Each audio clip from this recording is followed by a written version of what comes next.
Buenas tardes, ¿qué tal? Mi nombre es Karina Ganuza, les estoy hablando desde Argentina y quisiera compartir con ustedes los resultados de una investigación a la que titulamos Perspectivas para el análisis de sistemas políticos comparados, Argentina, Ecuador y Venezuela, tensión y crisis en el contexto del COVID-19, que abarca un arco temporal muy corto, desde marzo a mayo del año 2020.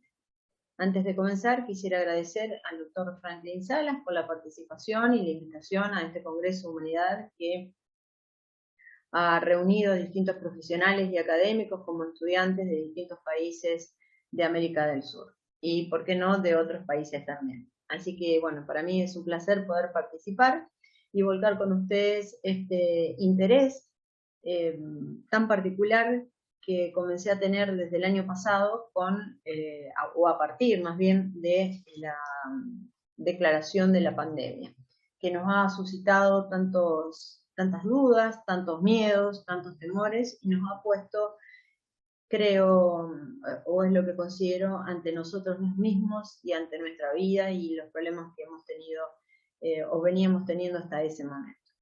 Quisiera compartir con ustedes la pantalla. Lo vamos a tener de guía para el desarrollo del tema, para que no solamente me escuchen a mí, sino que tomen esto como guía de lo que les voy a plantear. Entonces, son perspectivas de análisis de 3 países, las decisiones políticas, económicas, con sus consecuencias en el área sanitaria. Tenemos que tener en cuenta que son estados autónomos, que tienen un territorio, población, un gobierno y una soberanía, pero que no pueden ser abordados de una manera plena. Cada uno de los gobiernos tomarán decisiones que se entrelazarán con sectores del pueblo, de la ciudadanía, crearán o no aprobación y podrán tener legitimidad o no de acuerdo a esas decisiones. Entonces, así, tanto el gobierno como los sistemas, como integrando el sistema político, se van a ir entrelazando y van a ir estableciendo vínculos de poder. Entonces, de alguna forma, el Estado y el sistema político se ponen en tela de debate por ser marcos de estabilidad y consolidación y crecimiento.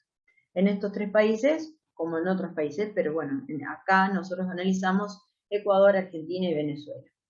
Principalmente el impacto como la reacción ante el COVID-19.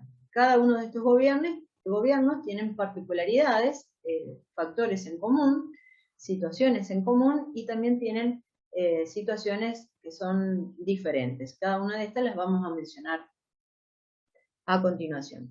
Se ha tomado la perspectiva desde el punto de vista metodológico del sistema político comparado planteado por Easton.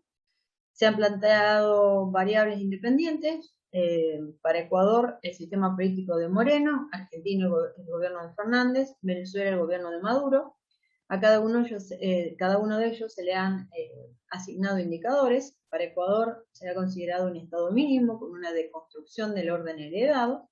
Para Argentina, un estado en construcción y para Venezuela, un estado fallido. Cada uno de estos indicadores se le han asignado valores. En Ecuador, un liberalismo económico, una ética sometida a términos naturales, con una muerte que impera sobre la vida, un desmantelamiento de la red pública y una tensión y violencia social. En tanto que en Argentina tenemos una permanencia de un legado político-económico que comienza a establecerse con el gobierno de Fernández, luego de un breve, del interregnio del gobierno de Mauricio Macri, un intento de restablecimiento de un pacto social y un equilibrio macroeconómico y una tensión como una expectación social. En tanto que en Venezuela, como dijimos, como he dicho antes, encontramos un Estado fallido con una política económica desordenada e ineficaz y una inestabilidad social. Cada una de estas variables se le asigna a su vez una variable dependiente, es decir, antes habíamos visto características políticas, históricas y económicas, y ahora vamos a tener económicas específicas vinculadas con el presupuesto y el plan de inversión con sus consecuencias en el área de salud, que es lo que está directamente vinculada con la declaración de la pandemia y los enfermos. Entonces, como podemos ver, es un estudio de caso comparativo, con recursos limitados, dada la inmediatez del arco temporal. Esto es algo que no tenemos que olvidar nunca ni perderlo de vista, porque el periodo analizado abarca desde marzo a mayo del año 2020. Marzo a mayo. Por supuesto, en diciembre nosotros ya podríamos haber tenido otro análisis y en este año otro análisis de los distintos gobiernos, o bien no cambiar. Entonces, si analizamos la vida política, tenemos que tener en cuenta que es un sistema de conducta incorporado a un ambiente, con influencias. Todo el sistema político está sometido a influencias, ya sea intrasociales o extrasociales. Todas estas dos partes, intrasocial o extrasocial, conforman el ambiente total del sistema político.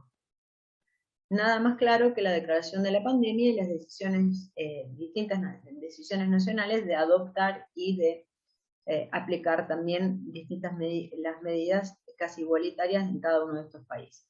Entonces, puede existir tensión o perturbaciones cuando se le asignan valores a una sociedad. Sus miembros las aceptan como obligatorias. Cuando hay un peligro, por ejemplo, de que una parte intrasocial sea expulsada más allá de su margen crítico. Si tenemos en cuenta que la parte intrasocial son conductas, ideas, economías y cultura y se produce una gran modificación en cada una de estas, se puede generar una crisis. Nada más claro que esto, por ejemplo, si tenemos una pandemia, una guerra o una crisis económica. Entonces, el sistema político puede generar protección contra influencias perturbadoras o incorporarlas con éxito. En Ecuador, bajo la lucha contra la corrupción, se liberaron fuerzas perturbadoras, pero también se generaron rechazos ante los cambios incesantes en la institucionalidad. Todo sistema político tiene la capacidad de enfrentar una tensión, lo logre o no. Puede adoptar medidas para alejar el peligro o bien intensificar la tensión. Este sería el caso, se supone, el de Ecuador, porque más allá de bajar la tensión, sino que ha implementado mayores decisiones que generaban aún más tensión. También lo mismo sucede o se ha podido analizar en Venezuela. Cada uno de los países tenemos que tener en cuenta también que tienen y poseen una situación heredada, ya sea en el ámbito político como en el ámbito histórico y económico. En Ecuador se decidieron tomar medidas económicas que se retrotraen en el año 2017, el momento en que Correa traspasa el poder a Lenín Moreno. Esas decisiones son de forma desordenada, acompañadas de reducción salarial, despidos arbitrarios y también para el momento de la pandemia, muertos inundando las distintas ciudades con un escenario de caos.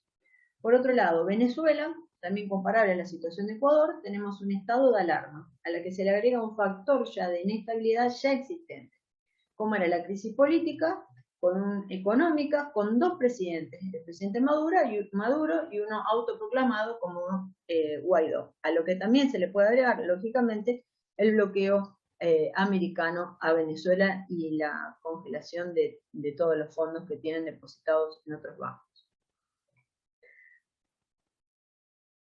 Vamos a hacer un análisis más o menos breve de esto para situar cuál es la situación. Tenemos tres países que se analizan en forma comparada. Los tres son exportadores de materia prima, uno exporta recursos naturales, cacao, banano, petróleo como Ecuador, Argentina soja, carne, trigo, etc. Hoy la mayor exportación proviene de la soja, Venezuela oro, químicos, ácidos, etc. Casi las tres balanzas comerciales siempre han sido deficitarias, excepto en algunos años. Las poblaciones, la cantidad poblacional varía, 17 millones en Ecuador, 44 en Argentina, 31 millones en Venezuela. Venezuela no lo vamos a encontrar en una calificación según el WITS, según el grado de exportaciones, porque los últimos índices que para este organismo internacional es fehaciente, data del año 2003.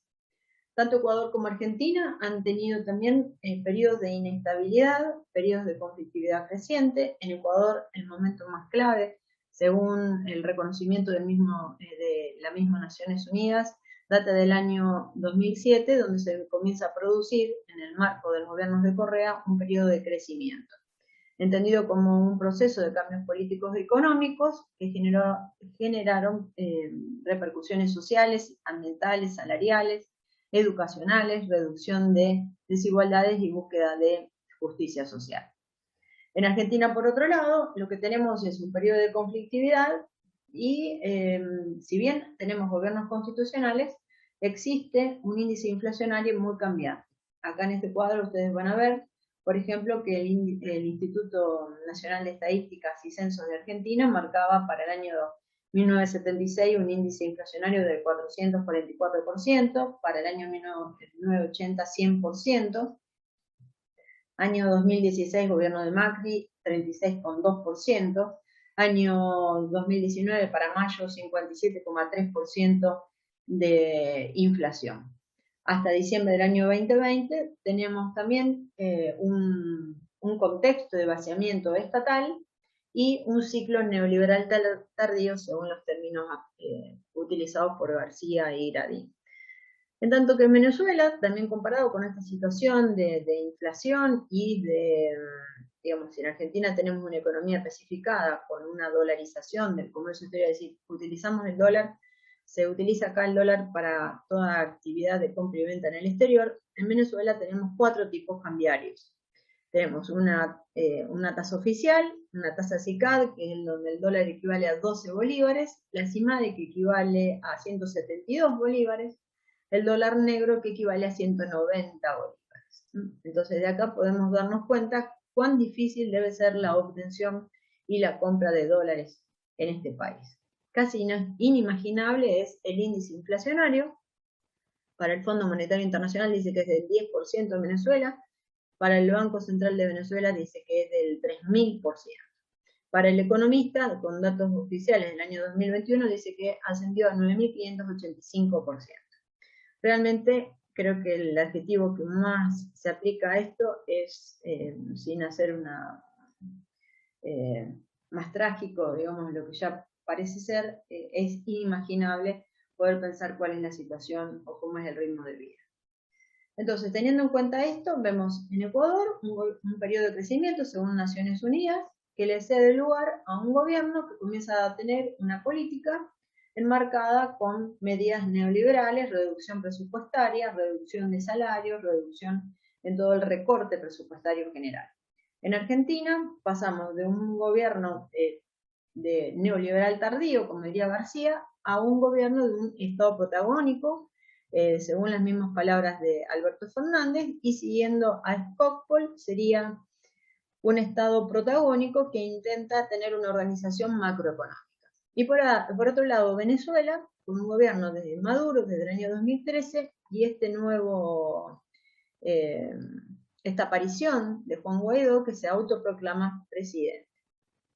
Entonces, en Ecuador tenemos un Estado mínimo, un Estado, una deconstrucción del orden constitucional e institucional, un proceso decisorio con efecto público, programática de corte neoliberal, desmantelamiento de la red pública y desmantelamiento del plan del buen vivir. La Argentina se perfila, por el contrario, un Estado regulador, y en tanto en Venezuela lo que denominaríamos un Estado fallido, según Hellman y Ratner. Y según Chomsky, sería un defecto estatal vinculado a la inacción o falla de poder gubernamental. ¿Por qué? Porque no se han podido suplir y dar las principales, suplir las necesidades que tienen todos los ciudadanos. Para ejemplificar esto, vamos a comenzar con Ecuador. Vemos que el presupuesto que actúa directamente sobre el área sanitario tiene distintas, vamos a ver, por ejemplo, acá, el sectorial administrativo, donde dependen todos los empleados públicos, va descendiendo, la educación acá también desciende, excepto el año 2018, pues ya estaba establecido en el año 2017 el presupuesto. El área de trabajo fue el único que tuvo modificaciones en el año 2019, y en el área de salud la proforma es la que está en negro, y lo efectivamente pagado, devengado, son estos valores que están acá en rojo. Es decir, que se han descendido, pero no sabemos efectivamente cuánto pudo haber sido porque no está publicado, pero todo deja entrever que si seguimos la lógica de esos datos publicados, ha seguido en franco descenso. A su vez, el plan anual de inversión en el sector de salud también ha descendido. Fíjense los valores pagados: 241 en el año 2017, 175 en el año 2018, 110 en el año 2019. Lo cual nos deja entrever que la influencia de esto ante la declaración de la pandemia ha sido de un escenario complicado.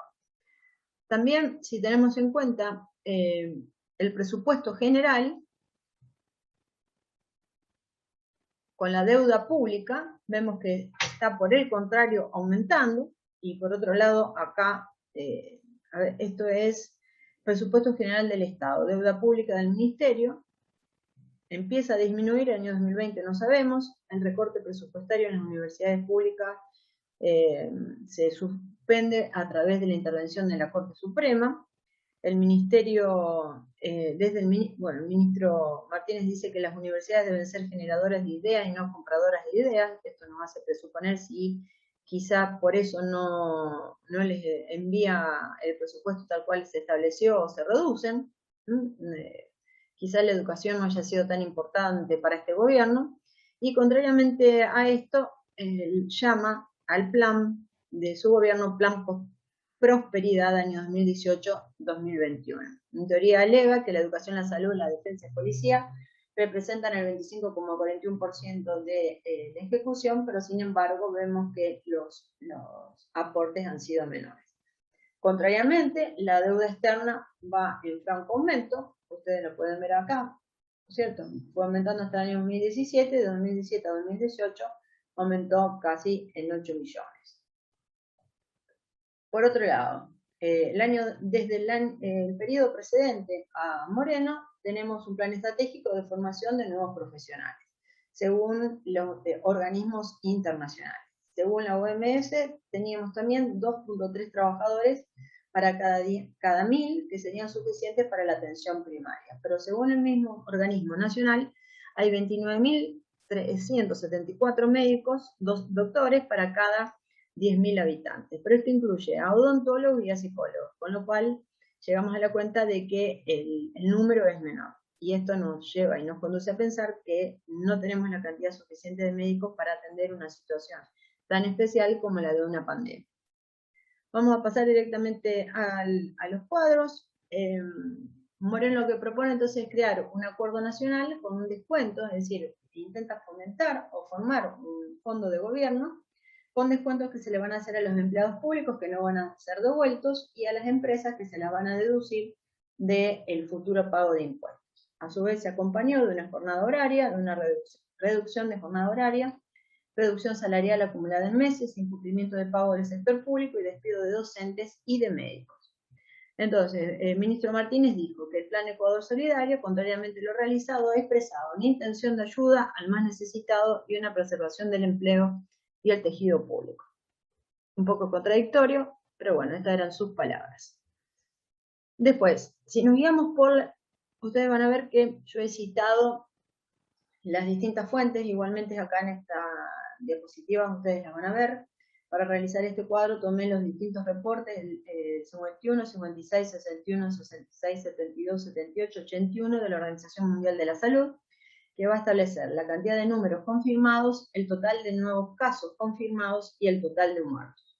Entonces, ustedes se van a fijar que desde el 11 de marzo, es decir, desde que se declara la pandemia hasta el 11 de abril, pasamos de 15 casos confirmados a 4.965 casos confirmados, ¿sí? El total de muertos van desde el 0, es decir, del 11 de marzo, a 272 muertos en el 4 de abril. El 11 de abril. Después, por otro lado, ya dejando acá Ecuador descansando un poco, vamos a tomar a Argentina. Iniciamos, al igual que con Ecuador, con el presupuesto. Entonces, la composición del gasto anual por finalidad, en Argentina tenemos otra forma, nosotros se van tomando diferentes. Vamos a ver, ustedes ven, primero los valores en pesos y después acá abajo que les dice conversión a dólares, ¿sí? Vemos que la conversión en dólares, si ustedes ven los montos, difieren desde el año 2017 al año 2020, es decir, van descendiendo, ¿sí? ¿Por qué? Porque por la influencia directa de la inflación. Si bien en pesos los montos han sido mayores, en dólares, porque al ser mayor la inflación, también la cotización del dólar cambia, o la inflación, digamos, el dólar cambia y así tenemos la inflación, entonces los montos en dólares son menores. Después, tomando los mismos indicadores que en Ecuador, vemos que en el sector educación y cultura ha descendido, pero en pesos los montos se han duplicado, ¿sí? Es decir, en un contexto de pandemia donde la mayoría de las clases han sido virtuales, los docentes tenían que hacer frente a esta situación de dar clases en forma a chicos y chicos que no todos tenían clases, el presupuesto a la educación no se ha visto no ha sufrido tantas modificaciones. Por otro lado, vemos que el sector en el área del trabajo también ha tenido modificaciones, ha reducido. En el área de salud también se redujo, pese a que los valores en pesos han aumentado. Es decir, en dólares son menores, como ya les dije, por el cambio en el valor del dólar, y en pesos es mayor. Tenemos que recordar que en Argentina, al igual que en Venezuela, necesitamos el dólar para hacer las compras en el exterior. Todo se compra en dólares. Si el dólar aumenta los valores, se necesita mayor cantidad de pesos.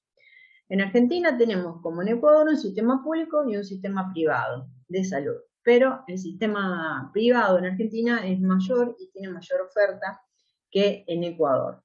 Después tenemos distintas obras sociales, al igual que en Ecuador, pero mayor cantidad de hospitales y mayor asistencia. También podemos encontrar que gran cantidad de los profesionales que están en el área privada se pueden encontrar en el área pública. Acá hay datos que se incluyeron, que no se pusieron en el área de Ecuador para no ser más amplio el análisis. Vemos que el 38% de la población tiene cubiertas sus necesidades sanitarias con obras sociales, provinciales o servicios municipales. El 19,26% son jubilados y pensionados, el 32% tienen obras sociales nacionales y el 5% solamente pertenece al sector privado, lo cual nos deja ver que hay un 6% sin cobertura. A su vez, tenemos que tener presente que Argentina es un país que tiene muchas provincias y el desarrollo es desigual. No todas están con el mismo tipo de población, no todos tienen el mismo relieve. Esto es bastante comparable con lo de Ecuador, pero Argentina es un país mucho más amplio. A Argentina, a diferencia de Ecuador, tenemos que también guiándonos por la fuente de la Organización Mundial de la Salud, partieron desde el 11 de marzo con 17 casos confirmados y 1.795 el 11 de abril. Y la cantidad de muertos era menor en Argentina respecto de Ecuador, ¿sí? Se estableció, como en Ecuador, un aislamiento obligatorio social, preventivo y obligatorio, pero que a diferencia de Ecuador, en Argentina duró hasta agosto, septiembre. Inclusive Buenos Aires fue la provincia que estuvo en mayor tiempo con aislamiento a nivel mundial. Después, esto es un cuadro más bien gráfico que llamaba también la atención y servía de referencia para los gustosos o interesados en este tipo de información. Acá tenemos las distintas provincias, ¿no es cierto? Y los casos notificados, acá vamos a ver en la primera columna, y la tasa de notificación por cada 100.000 habitantes. No todas las provincias, tenían notificación de casos de una manera pareja con otra. Entonces quería decir que en unas eran más rápidas o más lentas, y esto podía generar que con el tiempo el índice de casos confirmados pudiera aumentar. Entonces esto estaba vinculado con la cantidad de pruebas realizadas, ¿sí? Bueno, en Venezuela, ¿qué sucede en Venezuela? En Venezuela, como dijimos, un estado fallido porque siguiendo las distintas bibliografías se ha adoptado este criterio para intentar calificar o acercarse a una descripción y un análisis de la situación de Venezuela. Tenemos, según el EFE, dice que en Venezuela el presupuesto es de 252,18 millones de bolívares, que serían unos 5.439 millones de dólares. Pero esto no consta en ningún organismo público nacional ni internacional. Según el índice del portal de Transparencia Venezuela, no hay disponibilidad para el año 2017 y el año 2019. Maduro no presenta ningún presupuesto a la Asamblea, pero sí decretos al Tribunal Supremo de Justicia. Según el Observatorio Venezolano de Salud y el Centro de Estudios de Desarrollo de la Universidad Central de Venezuela, no existe ya un sistema de salud en el país, no se identifican fuentes de financiamiento, hay dificultades en cuanto a los recursos financieros. La prestación de servicio se caracteriza por un deterioro de la infraestructura paulatina desde el año 1999, es decir, desde el momento que llega está Chávez en el poder. Hay una inexistencia de un organismo superior que ordene el sector. El Ministerio de Salud, el Ministerio del Poder Popular de la Salud, cambió 3 veces de nombre. Y esto trae, lógicamente, consecuencias a nivel burocrático. Entonces, en Venezuela el estado de alarma, a diferencia de Argentina y Ecuador, se declara el 13 de marzo del año 2020. Según la Academia de Ciencias Políticas y Sociales, publicación del año pasado, agrega que el Estado de Derecho y el control social se hayan desmantelado y el sistema de salud se encuentran arruinados. Ante ese contexto y todas las características antes mencionadas, es difícil imaginar cuál es la situación realmente de la ciudadanía venezolana ante esa situación.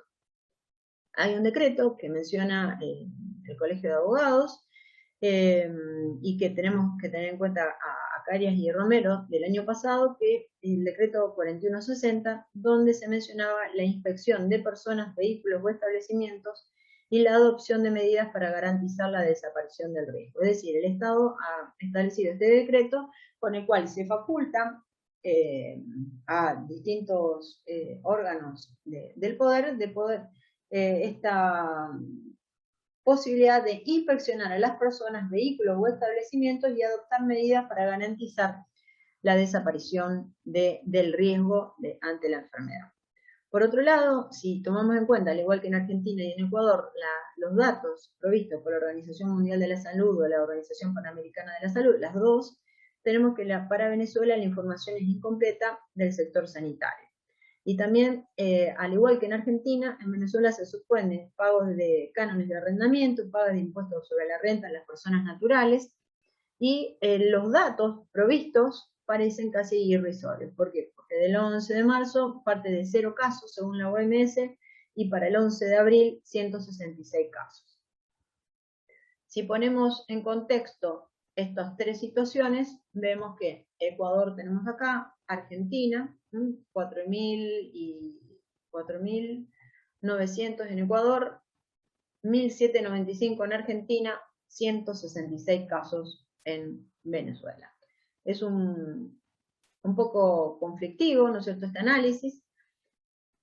Yo quisiera mencionar, a ver, esto es para extenderse bastante más, pero a modo de conclusión podríamos decir que en Ecuador el sistema político ecuatoriano lo podemos entender como un proceso de interacciones que se ha desarrollado de una manera compleja. No se puede analizar de una forma aislada, se han generado perturbaciones sociales y se ha reforzado una postura económica financiera que ha generado podríamos decir, una erosión de la legitimidad política. Hay una agudización del plan económico que parece pretender un punto de desequilibrio continuo, si nos guiamos por las palabras de Easton, que es quien seguimos para este análisis. Esto ocurriría en casos de tumultos o de peligros y nada más ejemplificativo que esto, la pandemia.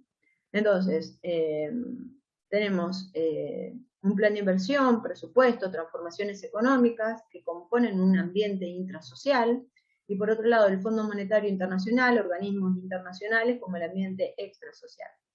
Por otro, todo esto está afuera, digamos, compone, integra el sistema político y ha condicionado un poco, al sistema, a este sistema, generando consecuentemente un marco de tensión que ha ido en aumento.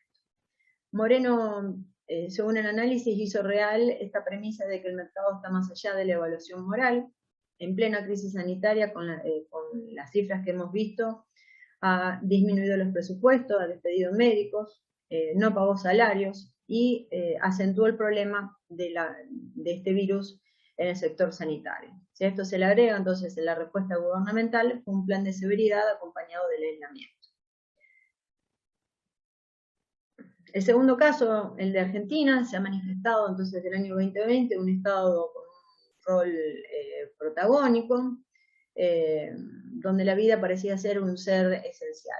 Todo el siglo XX, si pensamos en Hobsbawm, fue el siglo de las guerras, ¿no? Así lo denominó Eric Hobsbawm en el libro del año 1998. Esto es algo innegable, creo yo, más allá de que se comparta o no su posición crítica e histórica. Las guerras han tomado distintas formas, pero en el siglo XXI han tenido otras formas de enfrentamiento y podríamos hablar entonces de una guerra biológica como es la existencia del COVID. Entonces, ante el COVID aparece el miedo, ha aparecido la incertidumbre, y se ha aceptado como cierto muchas veces el conocimiento expuesto por algunos como algo determinado y como algo que se acepta ante como una mejor probabilidad, aunque esto no sea así. Por otro lado, el sistema político de Venezuela se ha desarrollado de una manera compleja con la asunción del gobierno de Nicolás Maduro desde el año 2013, inmerso en un proceso de interacciones, al igual que en Ecuador, un sistema político con una lucha ciega con Juan Guaidó, a lo que se le suma un bloqueo americano que cierra todas las fronteras económicas y financieras del país. Finalmente, esta investigación ha propuesto el análisis de 3 casos para tratar de indagar cuáles han sido las respuestas de estos 3 gobiernos hacia su ciudadanía, que ha estado afectada no solamente por el virus, sino principalmente por el miedo. Un miedo impuesto desde los medios de comunicación que más que para informar han estado atentando al bienestar psicológico, creo, y esto es una consideración personal de toda la ciudadanía. Entonces tenemos realidades complejas y algunas semejantes como las de Ecuador, con otros momentos históricos. El COVID-19 es un virus que ha dejado en estado de perplejidad a casi toda la ciudadanía mundial. Y creo que nos ha situado a nosotros mismos ante un peligro y nos ha presentado ante nuestra propia vida. Es decir, nada nos ha tomado, nada ha sido nuevo, porque al quedar encerrados en cada una de nuestras casas nos hemos encontrado con nuestras propias vivencias y nuestras propias existencias. El miedo que suscita algo nuevo es ante la incertidumbre y ante lo que pueda suceder. Pero, sin embargo, provocó la irrupción de las desigualdades ya existentes, las hizo más latentes, que adquirieron más forma y más peligrosidad. Si a esto se le agregan cada una de las características y decisiones económicas de estos países, adquieren mayor problemática. Considero que hay una lucha ética y moral que se declaró desde y con la pandemia. Y quedan nosotros, los ciudadanos del mundo, que esto represente un punto de inflexión para cada uno de nuestros valores y de nuestras creencias. Espero que no haber sido muy extensa y les agradezco a todos esta posibilidad de compartir esta investigación, que fue una forma de seguir de cerca cuáles eran las decisiones y cuál era la situación de todas las personas que hemos tenido que atravesar esta realidad que nos toca y que nos rodea. Lógicamente, el arco temporal en marzo-mayo 2020 es muy corto y hoy en día la situación puede haberse modificado. Y lógicamente muchos de los objetivos que se plantearon hoy han cambiado. Así que necesitamos un análisis prospectivo para poder continuar. Les agradezco y le agradezco al doctor Franklin Salas por esta oportunidad. Y muchas gracias a todos.